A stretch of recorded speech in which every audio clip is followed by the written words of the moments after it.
సనాతన ధర్మంలో తెలియక కొంతమంది అంటుంటారు, ఇంతమంది దేవుళ్ళు ఏమిటి, ఇంతమంది దేవుళ్ళు ఏమిటి అంటారు. ఇంతమంది దేవుళ్ళు కాదు, ఇంతమందిగా ఉన్న దేవుడు. నేనే పరబ్రహ్మను కురుశ్రేష్ఠ,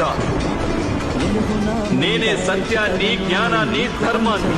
పార్థ, దివ్యములై నానా విధములై అనేక వర్ణములై అనేక విశేషములు గల నా స్వస్వరూపమును కన్నులార దర్శింపుము.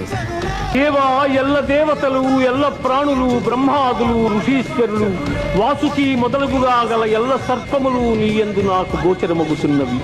ఈశ్వర, నీ విశ్వరూపము అనేక బాహువులతో, ఉదరములతో, ముఖములతో ఒప్పియున్నది. అట్లయ్యూ నీ ఆకారమున ఆద్యంత మధ్యమములను గుర్తింపదాలకున్నాను. కోరలచే భయంకరమై ప్రళయాగ్ని సమానములైన నీ ముఖములను చూచుట వలన నాకు దిక్కులు తెలియకున్నవి. కాన ప్రభో, నా యందు దయయుంచి నాకు ప్రసన్నుడవు కమ్ము. కృష్ణ, ప్రసన్నుడవు కమ్ము.